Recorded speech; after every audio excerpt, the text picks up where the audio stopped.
Hello বন্ধুরা, good evening. দেখুন তো ডগগুলি কীরকম মায়া করে বসে থাকে। দেখুন দেখুন কি সুন্দর করে বসে আছে। খাওয়া হয়ে গেছে কিন্তু তথাপি বসে আছে। এরা নিঃস্বার্থ একদম। এরা ভীষণ, এরা কি বলবো। দেখুন তো কার না মায়া লাগে। এই যে আমি এখন রুটি করব, ওরা এখানে বসে থাকবে।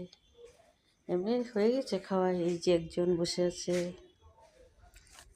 সন্ধ্যাবাতি দেওয়া হয়ে গেছে, তিনজনই এসে হাজির। দেখুন তো এদেরকে ছাড়া যায়? এদেরকে কিছু খেতে না দিলে হয়? আমি যদি কোথাও একটু মার্কেটে গেলাম, যদি আসলো এসে দেখলো যে আমি বাড়িতে নেই, তবে সোজা যাবে রাস্তাতে, যায় তিনটা কুকুরই ড্রেনের ওপরে পা মেলে বসে থাকবে, ওয়েট করবে, ইন্তজার করবে আমি কখন আসবো। দূরের থেকেই টের পায় যে আমি আসছি। তো ভালো লাগে, এই জন্য আমি ভিডিওগুলো শেয়ার করি বন্ধুরা। এরা মায়া করে বসে থাকে, আমি রুটি করব দেখবে, লাস্টে খাবে, জল খাবে, তারপরে যাবে। এমনি কারো বাড়িতে থাকে না, কারো বাড়ির সামনে, গেটের সামনে থাকে। আমাদের এখানে আসে 2-3 বার করে খাওয়ার জন্য।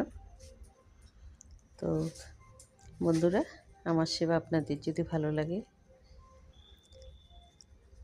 তো লাইক কমেন্ট অবশ্যই করবেন। অনেক বছরতেই করি বন্ধুরা, দেখানো হয়নি।